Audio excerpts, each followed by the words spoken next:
Y continuamos, amigos televidentes, y le damos la bienvenida a William Green Vivado. William, gracias por estar con nosotros, hermano. Muchas gracias, buenos días. Un gran placer tenerte con nosotros, como siempre, William. ¿Okay? Y mejor aún en esta fecha, ¿no?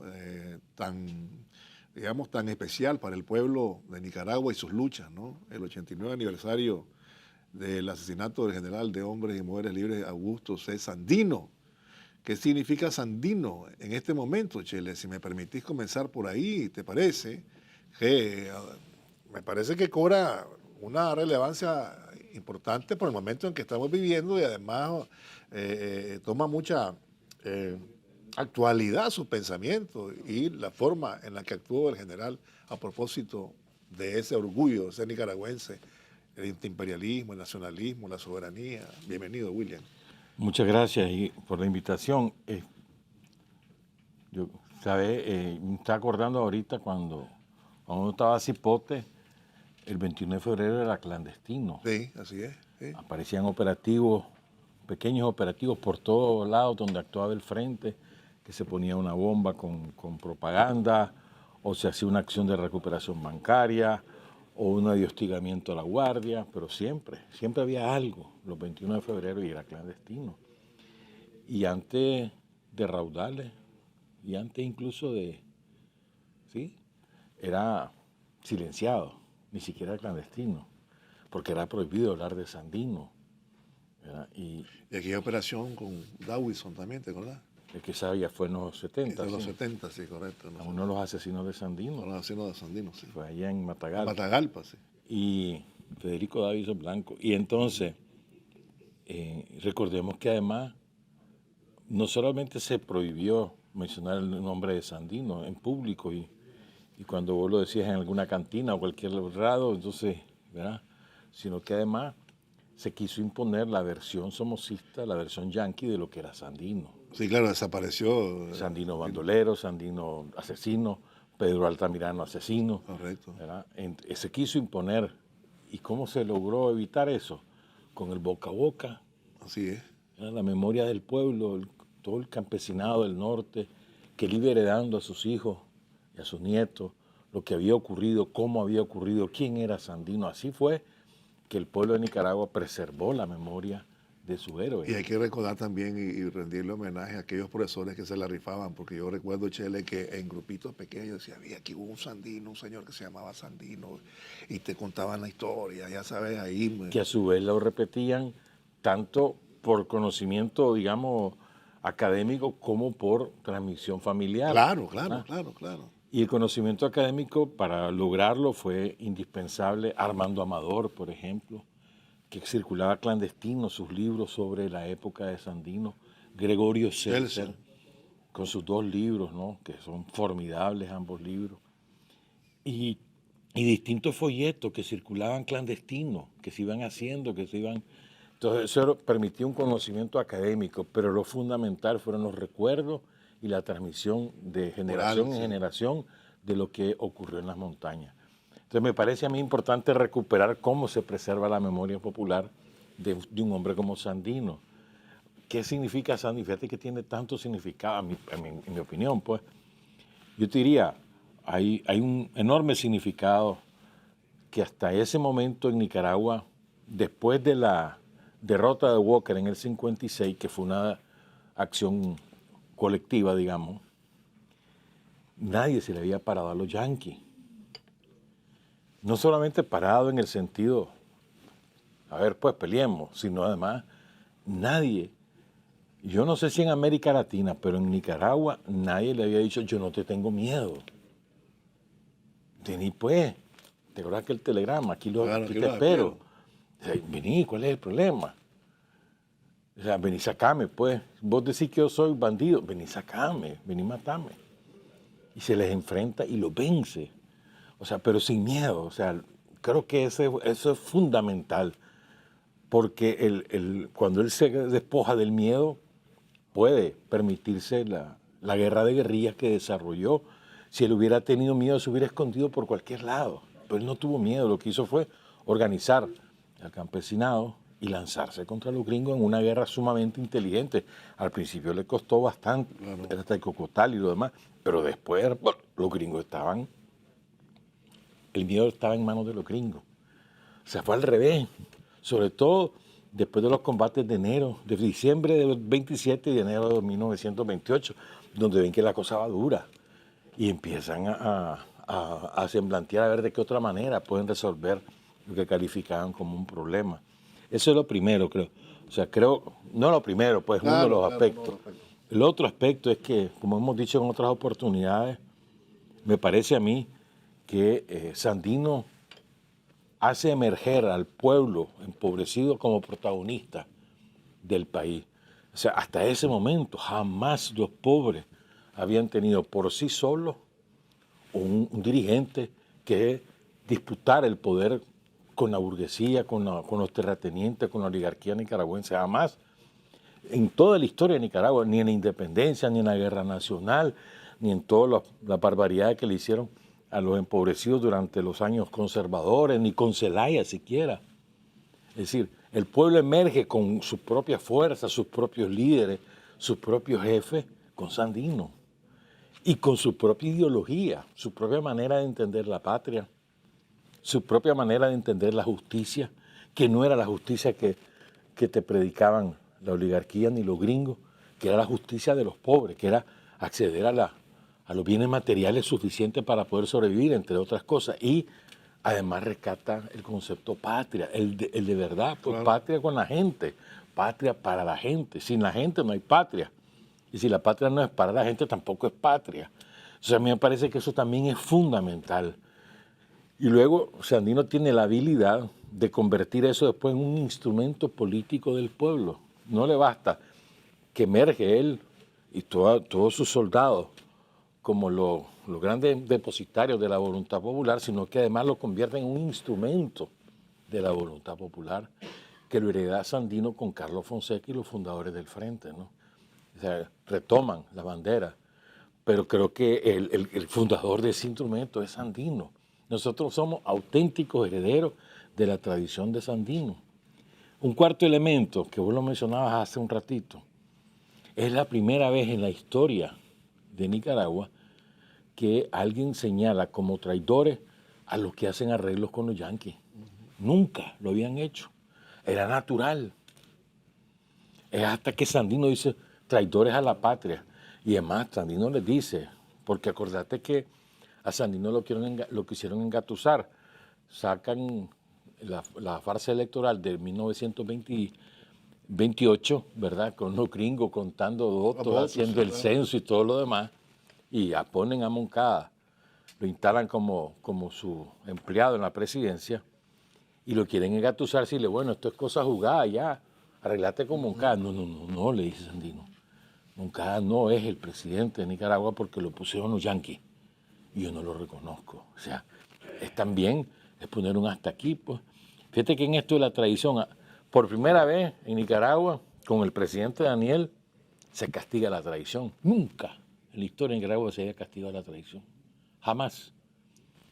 Y por primera vez se señala a los traidores con Sandino. O sea, si esto no es continuidad, ¿qué cosa es? Pues, ¿verdad? Es decir, y además se define claramente la traición. Sandino la define con mucha claridad. El acuerdo de los traidores de la patria te dice quiénes son. Además, Sandino no andaba con cuentos. Al que sabía que era un informante de los gringos, lo pasaba por la arma, no andaba con cuentos, porque además así era, yo sé, ¿cómo vas a permitir de otra manera? Es decir, digo, en otros países la traición a la patria es parte de su cuerpo jurídico desde hace muchísimos años y lo meten a la silla eléctrica, sí. Como en Estados Unidos, ¿te acordás con los Rosenberg, por ejemplo? Claro. No solo ese caso, hay muchos otros, pues les meten cadena perpetua o los ponen 40 años, qué sé yo. Y no hay amnistía, ni hay indulto, ni hay generosidad, nada. No solo ahí, en otros países es igual, pues. Pero es la primera vez que Nicaragua tiene en su cuerpo jurídico definido lo que es traición a la patria y cuál es su condena, pues. Y la primera vez que además se ejecuta, pues. Y eso es una herencia de Sandino. Creo que esos 4 elementos, podemos hablar mucho más, pero creo que con esos 4 me quedo. Ahora, la traición y su anhelo de paz. Es decir, él viene a buscar la paz. Él anda buscando el entendimiento. Ya ha derrotado a los gringos, ¿verdad? Y como siempre esto, ¿verdad? De matrero, de bandidos, de asesinos, pues, de criminales, ¿no? ¿Ah? Y no solamente eran los liberales, era toda una conspiración en contra de Sandino y la embajada americana metida, como siempre, ¿no? Fíjate que también es importante, creo, eso que mencionas, porque a veces hemos, digamos, reducido el magnicidio de Sandino a la voluntad yanqui. Fue una voluntad yanqui, es verdad. Claro. Y fue autorizada por Roosevelt. No nos engañemos en eso, porque los embajadores gringos no hacen nada por sí solos. Consultan y reciben aprobación. Pero además, creo que también fue incitada por un pacto oligárquico. Sí. Que no, o sea, fue una combinación de ambas cosas. Los gringos no le iban a perdonar la vida jamás a Jamás, Sandino. claro que sí. No, ya no porque los derrotó, porque se les enfrentó. Con solo eso ya estaba condenado a muerte Sandino, porque le dice, ¿qué es la cosa? Vení, peleemos, pues. Y más, además de pelear, los noquea. Entonces, no le iban a perdonar por pelear, menos aún por noquearlo. Y luego, el Pacto Libero Conservador, que empieza a tramar la conspiración desde 1928. O sea, cuando declaran que Moncada es el nuevo presidente, empieza la conspiradera. Incluso Moncada no estaba de acuerdo, pero hasta Pedro Joaquín Chamorro, viejo, se metió en eso, pues. Y comienzan a querer atrapar a Sandino por la vía de la vanidad, de la política y no sé cuánto. Y Sandino dice, no, ¿verdad? Yo no voy a aceptar nunca a Moncada porque Moncada es un títere de los yanquis. Y después se convierte el problema de la Guardia Nacional, que se instala la Guardia Nacional y es anticonstitucional, y Sandino denuncia una y otra vez eso, ¿verdad? Pero la trampa la vienen trabajando desde el 28. Ya luego, cuando deciden que esa casa sea el relevo de Moncada como premio a su servilismo, al servilismo de esa casa durante todos esos años, ya lo instalan, pues. Entonces ya se agarró más fuerza, porque esa casa se las picaba de muy culto, de muy educado, de muy civilizado, ¿no? Y muy político. Y la verdad es que aunque él haya escrito lo que escribió, no sé si has leído su memoria, yo no le creo nada, pues, de que él no estaba al margen de todo eso, ¿no? Eso dices. Es mentira, pues, o sea, no, es poco probable que eso haya ocurrido, pues. Entonces, ya con esa casa ya se meten a la de verdad y empiezan a mandar delegados, mensajes, no sé cuánto, y lo atraen a Managua. Sobre todo ocurre cuando viene la primera vez Sandino, que fue en febrero del 33, cuando empieza y se firma el primer acuerdo de paz. Y creo que fue el 11-12 de febrero del 33. Y en esa oportunidad, o sea, la gente de Managua, ¿qué tendría en aquella época? 50,000 habitantes, tal vez. Pero salen ¿Verdad? a recibir. Pero es que vinieron en aquel tiempo, pueblos vecinos era Esquipula, Claro, pueblo vecino era Ticuantepe, los pueblos vecinos vienen a ver a Sandino. Y entonces, claro, al principio vienen en secreto, no lo llegan a recibir más que unos cuantos. Después, cuando saben de que hay un movimiento, la gente sale a los caminos de aquella época. Toda esa calle que va desde el oriental hasta el Mayoreo será un camino. O la otra, la carretera norte, será otro camino. O la que va por la loma de Chico Pelón, era otro camino. Entonces la gente se va a los caminos y a victoriarlos. Y hubo mucha gente que esperó frente al Palacio Presidencial de la época, esperó que terminaran las conversaciones, y cuando terminan hay disparadera de cohetes, y cuando él se va, ahí sí es una multitud enorme, que la describen los diarios de la época. Eso lo asustó a todos. Espérate un momento, y este hombre, él lo quiere la gente, no ha servido nada lo que hemos hecho. La gente cree que es un héroe, no podemos permitir esto. Y empiezan a ponerse de acuerdo con Somoza, mira, y el discurso, ¿no? No pueden haber dos ejércitos, que hay uno solo, que debe ser la guardia. Y todo el discurso. El asunto del acuerdo, pues, la Segovia y todo aquello. Pero además empiezan, o sea, en una actitud desde los medios. Pues acuérdate que la prensa escrita era la dominante. Era la dominante, sí. Claro, no había ni radio ni televisión, mucho menos internet. Entonces, bueno, desde todos los diarios empiezan a describir a Sandino como un bandolero, como un hombre que hay que ponerlo bajo la ley, que aquí el único cuerpo es la Guardia Nacional y todo lo demás. Incluso yo me acuerdo haber leído, cuando asesinan a Sandino el 21, creo que es el 23 de febrero del 34, sale uno que a nosotros, al gremio periodístico, nos lo pusieron como gran cosa. Juan Ramón Avilés. Juan Ramón Avilés, sí, correcto. Maravillas, hablando del magnicidio. Así pues, es decir, había un acuerdo. Sí. No, inclusive antes, recuerdo haber visto una fotografía en primera página del periódico La Prensa diciendo fulano Stinson, el gringo, pues, el marine, visitó a la señora fulana de tal, a la familia tal, pues, hasta notas sociales, pues, en la primera página y todo lo demás, ensalzando al gringo. Y también se fueron contra Sandino, estamos clarísimos de eso. Y además, perdóname, y además la elección de Somoza, Chele, después quisiera que la refiriera también, ¿no? Pero ya estaba el hombre ahí en la conversación, claro, se asustan, como vos decís, ellos se asustan y si hay este hombre, y pasan a... Pero antes, fíjate que, a ver, Sandino mismo lo insinúa, no lo dice claramente. Quien lo dice claro es Armando Amador, que en paz descanse, que creo que tenemos que hacerle justicia alguna vez a Armando Amador. Y entonces Sandino insinúa en uno de sus tantos comunicados que Somoza logra el puesto gracias a que se ha enqueridado con la esposa, del embajador. Y del embajador Hanna. Hanna, sí. Que la mujer era alemana. Y Somoza le enamora porque era un gran bailarín. ¿Ah? Entonces casi llega pues a la dirección de la guardia, habiendo otros que tenían Correcto. Más experiencia. Lo que pasa es que la ventaja también es que él sabía hablar. ¿Sabía quién es? Sí. Entonces, él llega por ese vínculo, digamos, extrapolítico y porque además, ¿verdad?, es un servil. Claro. ¿Verdad? Somoza ya tenía fama de asesino, había matado a su tío. Moncada lo nombra delegado en León, en Occidente, que era la segunda mejor plaza de Nicaragua, y él aprovecha ese poder y manda a matar a su tío, con que su tío también era otro delincuente, que había sido diputado conservador, lo manda a matar sin asco. Él ya tenía una fama de maldito, pues de asesino.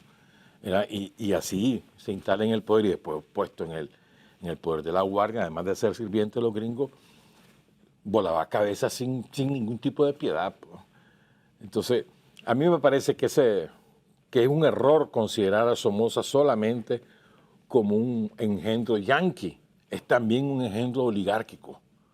Recordad que, a pesar que lo miraban como un advenedizo, ¿no? Sí, pero, por haberse casado con la Bailey. Pero acordate que entre el 34 y el 36, en esos 2 años, él se dedica a pasearse en Nicaragua como el campeón de la paz y además a decir claramente, yo maté a Sandino en el banquete de Granada, ante los conservadores, supuestamente sus rivales. Y después son los conservadores los que empiezan a decir en los medios que él debe ser el candidato, el presidente, los conservadores, y aquel estaba por el Partido Liberal. O sea, digo, más claro no canta un gallo, además después hablaban de cómo fue el benefactor de la patria y todas esas cosas, pues. ¿Y quiénes tenían en su poder los medios? Los conservadores. Ellos se encargaban de limpiar la cara. Después, algunos de esos medios fueron cambiando en el transcurso del tiempo, pero al principio todos eran somocistas. No, yo estoy claro. Inclusive hubo un poeta que le dijo, no hagamos elecciones, te quedes para toda la vida. La verdad, yo propongo, dice que no. Fíjate que hay otra cosa que me parece también importante destacar. Los yanquis no solo hicieron crímenes y atrocidades en el campo, también las hicieron en las ciudades. Que el otro día, releyendo a Gregorio Seltzer y también a otros autores sobre Sandino, ellos cuentan las cosas que pasaban en Managua antes de Sandino. O sea, se está hablando entre 21, 20 y 25 que se van y después regresan en el 27. ¿Verdad? En ese periodo mataban como matar un animal en la calle, pues, cuando se le oponía a alguien. Incluso llegaron a un diario porque los había criticado por sus desmanes y intervinieron en el diario, metieron presos a los periodistas. Después hicieron a la pantomima con los marinos. Lo que quiero decir es que había una actitud terrible. El pueblo de Nicaragua no solamente era en la Segovia y el campo que lo repudiaban, también en las ciudades. En Managua no querían a los gringos. Y en Managua la tapa al pomo es lo que ocurre en el 31. En 1931, con el terremoto del 31 de marzo, la destrucción de Managua fue mayor con los incendios y los saqueos provocados por los gringos. Los gringos pusieron bombas en los mejores edificios para saquear lo que ahí había, joyas, dinero y lo que fuera. Eso está documentado, no es un invento de uno, eso está en los diarios de la época. Y además había gente atrapada en los escombros que imploraba ayuda y lo que le llegaron a hacer los gringos fue a rematarlos, a pegarles un tiro a todos los que estaban allí. O sea, porque ¿para qué? Para que no sufran. O sea, y eso está documentado. Eso terminó de acabar con cualquier imagen de benefactor de los gringos. Y en Managua no lo querían a los gringos, ya, o sea, por eso es el recibimiento a Sandino, además de que es un vencedor, ya se van los gringos, sacó a los gringos. Vamos a ir a una pausa y cuando regresemos, Sandino en la actualidad. Vamos a la pausa.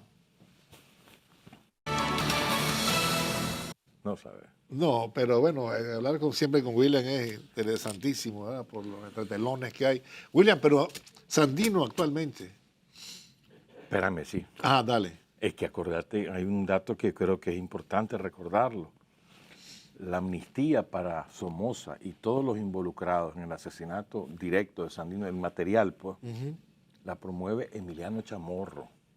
Es él el que la propone y sus diputados la aprueban, pero es él el que la propone y se hace además una campaña así, como otro ejemplo de que todo se trataba de una conspiración oligarca. Claro. No era solamente que los gringos me dieron la orden. No, qué lindo que me dieron la orden. Por fin, como decían los gringos, decían ellos, más bien al revés. O sea, no es así, pues es un conciliábulo, pues, lo que hubo. Y creo que tampoco tenemos que olvidar que fue Roosevelt el presidente del momento y es él el que autoriza el magnicidio. No lo podemos escapar del juicio de la historia, aunque ahora lo quieran poner como el gran presidente, el de los derechos. No, mentira, él autoriza el asesinato de Sandino en Nicaragua y no nos vamos a olvidar de eso tampoco. Ahora, claro, y Emiliano también, ya sabes, el pacto de los generales y todo eso, todos son bandidos, eran bandidos, sí. Y siguen siendo, pues, toda esa herencia, ¿no? Es que es parte de su linaje, de su ADN, sí, del linaje, o sea, mentira, o sea, están acostumbrados a eso. Vos decías Sandino en la actualidad. Sí. O sea, ya hablábamos de la traición, pero también vos lees a Sandino cuando él habla de la justicia para los campesinos, de que tengan escuela, de que hay que enseñarles a trabajar, que hay que armar las cooperativas, de que él sueña con un país de esta manera. Fíjate que hay una característica de Sandino poco difundida, y es que Sandino nunca fue enemigo de los ricos, nunca. Él incluso hablaba de trabajar con todo, pero que no fueran traidores. Señalaba a los explotadores, sí, también. Sí, pero que no fueran traidores, él lo decía. O sea, pero él no fue enemigo en el sentido... A vos te excluyo. Hay que acabar, hay que exterminar a los... No, nunca fue así. Pero hablaba, claro, de las leyes contra la explotación y más fue ejemplo con lo de la mina de San Albino y demás. Pero lo que quiero decir es que no había un proyecto de enemistad contra los sectores pudientes de la época, sino más bien un proyecto, bueno, ustedes no van a continuar, pero hay que hacerlo de acuerdo a la justicia social, ¿no? Vos no podés seguir en este camino de explotación y miseria con el pueblo.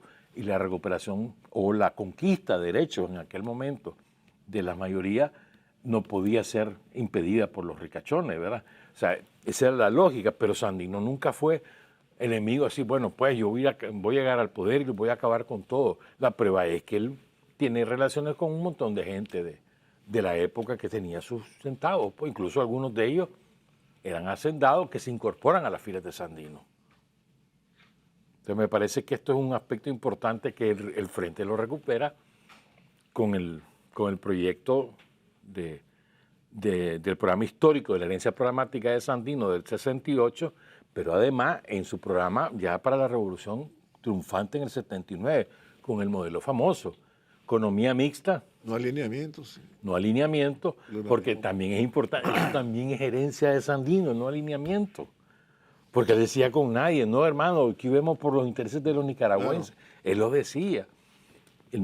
Economía mixta, no alineamiento y el pluralismo político, porque también él tampoco decía voy a ir yo y solamente yo voy a existir tampoco. O sea, esa es una herencia directa del legado de Sandino, que hoy se ha ido transformando, ¿no? A la medida que transcurre el tiempo, porque hay nuevas cosas, porque hay nuevas realidades. Entonces no podemos estar anclados en lo que aquí ocurrió, pero la esencia, los principios están en Sandino. Vos buscas lo que hoy se hace y la esencia de lo que hoy se hace está predicado por los hechos y las palabras de Sandino. Ahora, hay en este momento o en estos tiempos, digamos, situaciones que han ocurrido y que tienen que ver justamente con el castigo a los traidores a la patria, ¿verdad?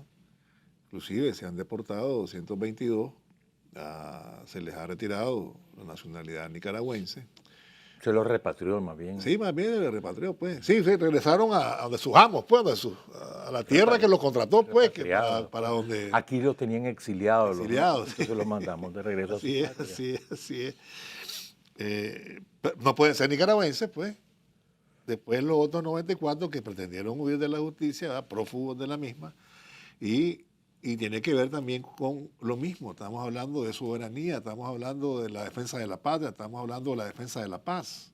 Estamos hablando de conceptos que se recuperaron en el 2007, que habían sido totalmente puestos en desuso, Chele.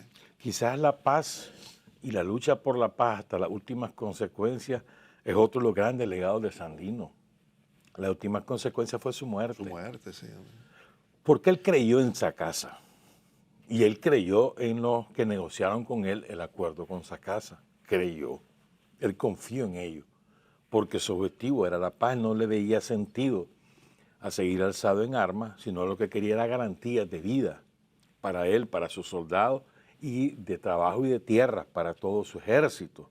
Eso es lo que él quería. Sí, y la gente de esa región. Sí. Y después hablaba de que vamos a hacer un partido político, pues, pero primero vamos a lograr la paz, ¿verdad? Porque la paz, y él insistía mucho, bueno, a mí, yo no estoy aquí guerreando por guerrear, yo estaba aquí para defender la soberanía nacional, para sacar a los gringos de Nicaragua, y ahora ya se fueron, ya los saqué, vamos a hacer la paz, pero espérate, me vas a dar garantía, ¿verdad?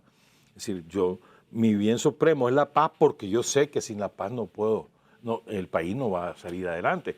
Y por ese anhelo de paz es que lo matan. O sea, él, por confiar en todos ellos, él se deja venir. Creo que esa es una lección que nos queda a todos, ¿no?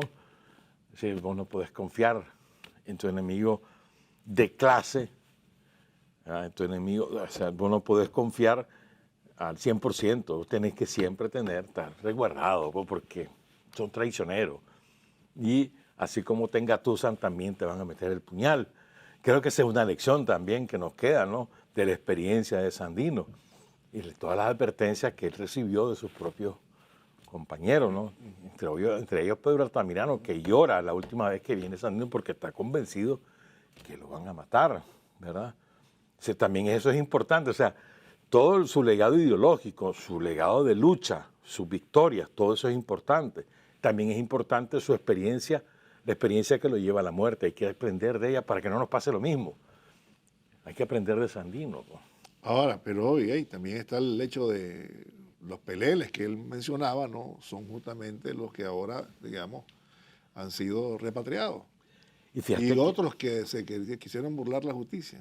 Y fíjate que hasta Sandino, esos peleles eran los bienhechores de la patria, ¿no?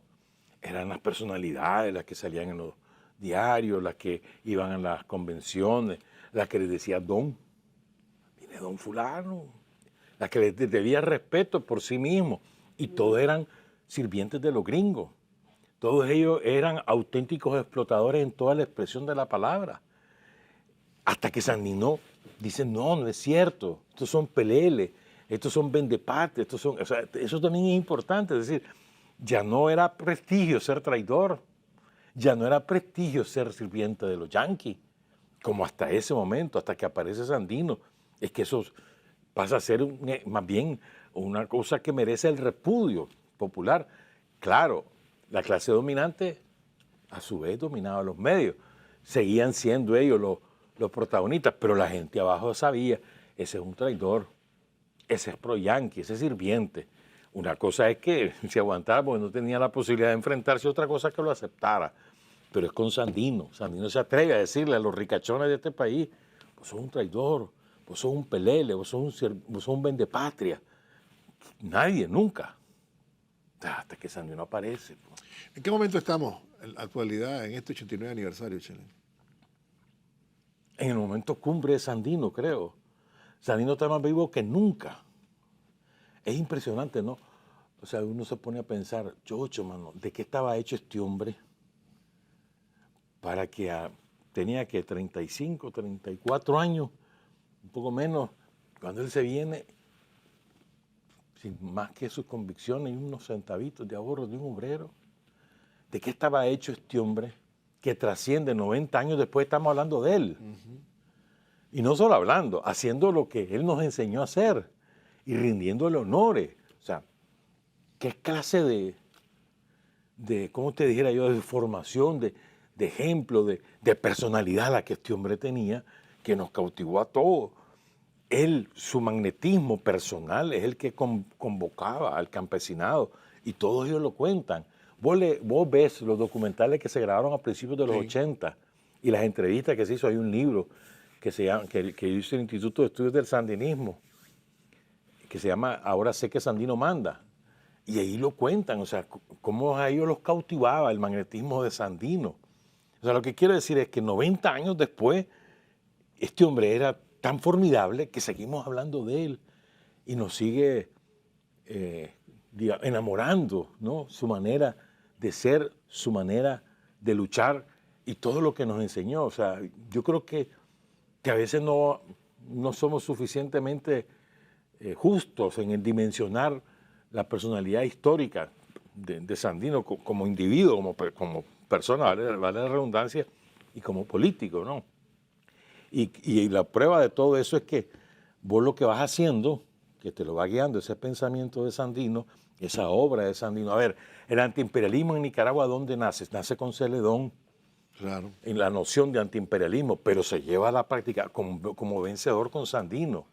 El antiimperialismo es una herencia neta de Sandino. O sea, vos no podés llamarte sandinista sin ser antiimperialista, es absolutamente opuesto. Pues. O sea, si vos sos sandinista, sos antiimperialista. ¿Cómo vos escuchás a algunos que te dicen, no, yo soy esto, pero no lo otro? Entonces, no, hermano. O sea, el que es sandinista está en contra del imperialismo, no en contra de Estados Unidos, que es otra cosa que Sandino lo dice una y otra vez. Yo no estoy contra el pueblo de Estados Unidos, dice. Estoy contra los gobernantes. Lo dice una y otra vez.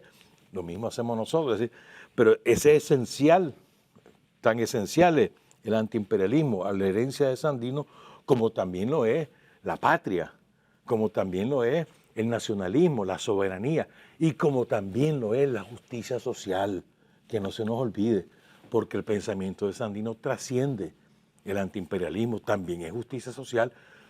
No lo logra desarrollar porque no le da tiempo, hermano, si solo tuvo un año en que ya no guerreaba y además asediado por la Guardia. Acordate que eran las denuncias constantes de Sandino. Incluso vino una vez antes de que lo asesinen, vino una vez a quejarse con Sacasa. Mirá, me están matando a mi gente, ponen orden a este hombre, a la Guardia, pues. O sea, lo están hostigando, le están matando a la gente. Él no tiene tiempo de desarrollar sus ideas, pero las esboza, y hay varios libros donde están esbozados los conceptos fundamentales de lo que él concebía de la justicia social. Esa capacidad de atrapar a la gente, el cariño, el acercamiento, a procurar el acercamiento también le valió muchos intelectuales que se acercaron a él, gente interesada en conocer su gesta y la trascendencia de Sandino más allá de nuestra frontera, Chele. Sí, porque... Y el reconocimiento del héroe, ¿no? Los intelectuales de la época, de América Latina, de Francia, de Estados Unidos, le rindieron tributo a Sandino no después de su muerte, durante su lucha, desde Gabriela Mistral, Pablo Neruda, Asturias, es decir, varios intelectuales mexicanos que ahorita no retengo su nombre, pero él era admirado por lo que estaba haciendo. Lo que pasa es que era una admiración que se quedó en poesía y en comunicado. Que ese es el gran reclamo que podemos hacer en términos históricos, de pretérito, pues, porque, o sea, si a Sandino se le ha ayudado de verdad, con armas, con dinero, etcétera, otro gallo le hubiera cantado en muchas cosas. Pero lo que ocurrió fue que en América Latina se casaron antes que Sandino ganara. Esa es la verdad, pues. Sin contar la tradición de México, pues. ¿Verdad? Pero yo te voy a decir, si Sandino hubiera tenido de verdad ayuda material, Sandino no solo hubiera sacado a los gringos, sino que hubiera alcanzado el poder. Acuérdate que Moncada le dice a los mexicanos que él no le puede pedir a los gringos que se vayan de Nicaragua, porque entonces sería derrocado, perdería el poder. Él se lo dice a los mexicanos. Eso está escrito en las memorias de, ¿cómo se llama?, de Portegil. Ahí está escrito, él les dice lo que le dijo Moncada. ¿Por qué? Porque el sostén de Moncada eran los marinos, o sea, la fuerza de Sandino nacional era muy, muy poderosa. Pero él hubiera logrado todos sus objetivos si realmente hubiera tenido respaldo en América Latina. Acuérdate que los gobiernos lo dejan solo. En la famosa conferencia panamericana de La Habana, solo Argentina, El Salvador y no recuerdo quién más alzan su voz contra la intervención, y México, y contra la intervención de los yanquis, ¿verdad? Es decir, él quedó solo en términos internacionales, dando su lucha, pero nunca se rindió. Dale pues, no me ayudan, pero yo sigo. Llegaron compañeros, algunas legiones. Acuérdate la tradición de los comunistas mexicanos, etcétera. Pues ese fue otra cosa que le pasó a Sandino. Hubo mucha gente que lo traicionó. Froilán Turcio, Cepeda, el Partido Comunista Mexicano, Machado, que a Machado él le da una encomienda y lo que mandó fue a pedirle reales, que no tengo reales, dame los reales. O sea, y así pues, es decir, y lo fueron dejando solo. Y Sandino no se rindió. Pero aún así se logró los objetivos. Por eso él no se rinde. Él dice, bueno, ya no tengo la difusión de mi lucha como antes. No me dan los recursos, pero yo voy a seguir. Y él sigue. Es más, acordate que él se viene de México, clandestino. Él huye, ¿no? Y se viene. Él podía haberse quedado y haberse rendido. No, dice. Se regresa. Y es cuando le dan los golpes más duros a los marinos y a la guardia somocista. Cuando él regresa con mayor ahínco, porque ya sabe con quién cuenta y con quién no. Es decir, lo que quiero decir con esto es que él, aun y cuando estaba solo en el sentido internacional de la palabra, no en el sentido popular de la palabra, claro. Cuando él estaba solo, él jamás se rindió y terminó venciendo. Es o no parecido en muchas cosas a lo que vivimos ahora, ¿ya? Es decir, claro. Y Sandino no se rinde, o sea, qué clase de voluntad de ese hombre, de firmeza, ¿no? Que podía haber, él no tenía ninguna necesidad personal, él podía haberse ido, primero nunca haber venido, claro. ¿verdad? Y segundo haberse ido cuando le daba la gana, tenía garantías en otros lados, y nunca lo hizo, por compromiso con su pueblo, con la patria y con su ejército. Y te digo otra cosa, pues, o sea, ¿cómo explicar que él comienza con 29, que son los que lo acompañan a San Rafael, incluso algunos hondureños, y termina con 6.000 hombres sobre las armas? ¿Cómo lo explica? O sea, ¿dónde se armaba? Él no se armaba porque le daban reales y compraba las armas, quitándose a los gringos, quitándose a los guardias, así se armaba Sandino. Es decir, no hicimos lo mismo nosotros con los guardias en la lucha contra la dictadura. Es decir, y vos buscás por todos lados y le encontrás lecciones a Sandino, pues. Pero para mí, lo más, siempre me asombra, pues, cuando yo leo mucho a Sandino o sobre Sandino, y siempre me asombra qué clase de personalidad era este hombre, vos. Un chaparrito que no te decía nada, que jamás fue a una universidad, Sí, claro. ni siquiera se bachilleró, era hijo natural, pero él se documentó. Él también tuvo experiencia de vida, anduvo por muchos países, toda América Central se la conoció de la época, México. Eso aprendió, leyó muchísimo, escuchó, tan importante que es escuchar, ¿no? A muchísimo, y ahí se fue formando, pero sobre todo esa energía interna que le permite tener la fuerza que nos llega 90 años después, o sea, de verdad los eternos, pues por esa manera de ser. Pues. No, imagínate cuánto más pudo haber aportado Sandino. Bueno, un hombre que fue asesinado. Jovencito, 40 años iba a cumplir. Sí. O sea, cuánto más hubiera aportado, imagínate. Y con tan poco tiempo como decís vos, todavía después de 90 años casi, ahí está la luz de Sandino. O sea, que, es que de verdad eso de la luz es que es correcto, pues, te ilumina. O sea, es difícil. Si vos te sentís un auténtico nicaragüense, vos lees todo lo que ese hombre hizo, por qué lo hizo sin ningún interés material, que nunca buscó ese interés material. Que lo dejó claro siempre. En su Y, sí, y el hombre que no exige ni un pan, claro, etcétera. Pues, o sea, tantas cosas que él dijo sobre eso. Y vos decís, chocho, hombre.